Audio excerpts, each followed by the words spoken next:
Mobile phone பார்த்தீங்கன்னா அடிக்கடி ஆட்டோமேட்டிக்காவே பார்த்தீங்கன்னா சுவிட்ச் ஆஃப் ஆகிட்டே வந்துட்டு இருக்கும். இந்த மாதிரி ப்ராப்ளம் நீங்க ஃபேஸ் பண்ணிட்டு இருக்கீங்கன்னா அதை எப்படி சால்வ் பண்றது அப்படிங்கறதான் டீடைல்டா இந்த வீடியோல பார்க்க போறோம்.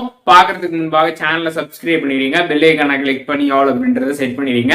ஸோ நீங்க உங்களோட போன்ல ஆட்டோமேட்டிக்கா சுவிட்ச் ஆஃப் ஆகிற மாதிரி ஒரு செட்டிங்கை நீங்க வந்து ஆன் பண்ணி வந்து வச்சிருந்தீங்கன்னா கரெக்டா அந்த டைம்ல பாத்தீங்கன்னா அது வந்து ஆட்டோமேட்டிக்கா சுவிட்ச் ஆஃப் ஆகும். அந்த மாதிரி செட்டிங்ஸ் நீங்க வந்து பண்ணிருந்தீங்கன்னா உங்களோட மொபைல் போன்ல அந்த ஒரு செட்டிங்கை பார்த்தீங்கன்னா ஆஃப் பண்ணிக்கோங்க. அப்படி நான் எந்த செட்டிங்கும் வந்து பண்ணவே இல்லை ஆனாலும் எனக்கு வந்து சுவிட்ச் ஆஃப் ஆகுது அப்படின்னா இப்ப நான் சொல்ற இந்த செட்டிங்கை நீங்க வந்து பண்ணுங்க. ஜஸ்ட் உங்க போன்ல செட்டிங்ஸ் ஆப் வந்து ஓபன் பண்ணிடுங்க. ஓபன் பண்ணிட்டு அதுல வந்து ரீசெட் செட்டிங்ஸ் அப்படின்னு சர்ச் பண்ணிடுங்க. சர்ச் பண்ணதுமே அந்த ஆப்ஷன் வந்துடும். அதை நீங்க கிளிக் பண்ணதுமே ரீசெட் செட்டிங் ஆப்ஷன் கொடுத்துருப்பாங்க. அதை கிளிக் பண்ணி உங்களோட செட்டிங்ஸை மட்டும் ரீசெட் பண்ணிடுங்க. ஸோ இப்படி நீங்க பண்றப்போ உங்களோட போன்ல இருக்கக்கூடிய டேட்டா இது எல்லாமே பார்த்தீங்கன்னா எதுவும் எரேஸ் ஆகாது. ஜஸ்ட் செட்டிங்ஸ் மட்டும் ரீசெட் ஆகும். ஸோ இந்த மாதிரி ரீசெட் ஆனதுக்கு அப்புறம் ஜஸ்ட் நீங்க நார்மலா உங்களோட போனை யூஸ் பண்ணுங்க. அதுக்கப்புறம் பாத்தீங்கன்னா ஆட்டோமேட்டிக்கா சுவிட்ச் ஆஃப் ஆகக்கூடிய இந்த ப்ராப்ளம் பார்த்தீங்கன்னா உங்களுக்கு கம்ப்ளீட்டா வந்து சால்வ் ஆயிடும்.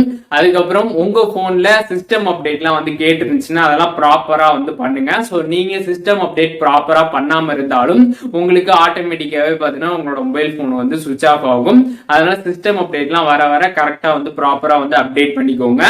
இப்ப நான் வந்து இந்த வீடியோல சொன்ன எல்லா ட்ரிக்குமே நான் ஃபாலோ பண்ணிட்டேன், எனக்கு இருந்தாலும் ஆட்டோமேட்டிக்கா சுவிட்ச் ஆஃப் ஆயிட்டே இருக்கு அப்படின்னா நீங்க என்ன பண்ணலாம் அப்படின்னு பாத்தீங்கன்னா உங்களோட மொபைல் போனை நீங்க கம்ப்ளீட்டா வந்து ரீசெட் பண்ணிடலாம். ஸோ எப்படி மொபைல் போனை ரீசெட் பண்றதுன்னு சொல்லிட்டு நம்ம சேனல்ல டீடைல்டா வீடியோ போட்டிருக்கோம். லிங்க் டிஸ்கிரிப்ஷன்ல கொடுக்குறேன். அதை பார்த்து எப்படி ரீசெட் பண்றதுன்னு தெரிஞ்சுக்கிட்டு கம்ப்ளீட்டா உங்களோட போனை வந்து ரீசெட் பண்ணிடுங்க. ஸோ அப்படி ரீசெட் பண்றப்போ உங்க போன்ல இருக்கக்கூடிய எல்லா டேட்டாவும் பார்த்தீங்கன்னா கம்ப்ளீட்டா வந்து எரேஸ் ஆயிடும். புதுசா நீங்க போன் வாங்கினப்ப எப்படி இருந்துச்சோ அந்த மாதிரி தான் வந்திருக்கும். ஸோ அதனால அந்த மாதிரி ரீசெட் பண்ணி பாருங்க. அப்படி ரீசெட் பண்ணதுக்கு அப்புறம் பாத்தீங்கன்னா 100% பார்த்தீங்கன்னா வந்து உங்களுக்கு இந்த ப்ராப்ளம் வந்து சால்வ் ஆயிடும். உங்களுக்கு ரீசெட் பண்ணி இந்த ப்ராப்ளம் வந்து சால்வ் ஆகுதுன்னா ஸோ உங்களோட மொபைல் போன்ல வேற ஒரு இஷ்யூ வந்து இருக்கிறதுனால தான் உங்களுக்கு இந்த மாதிரி ப்ராப்ளம் வந்து வரும். ஸோ பேட்டரியில மெயினா எதுவும் இஷ்யூஸ் இருந்தாலும் உங்களுக்கு இந்த மாதிரி ப்ராப்ளம் வந்து வரும். ஸோ இப்போ நான் இந்த வீடியோல சொன்ன இந்த ட்ரிக்கெல்லாம் வந்து ஃபாலோ பண்ணுங்க.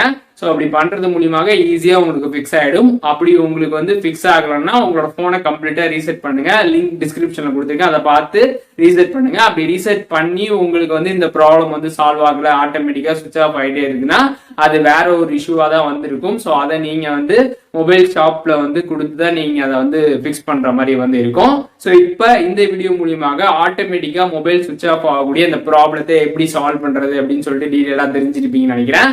உங்களுக்கு இந்த வீடியோ யூஸ்ஃபுல்லா இருந்துச்சுன்னா லைக் பண்ணிடுங்க. எதுவும் டவுட் இருந்துச்சுன்னா கண்டிப்பா கமெண்ட் பண்ணுங்க.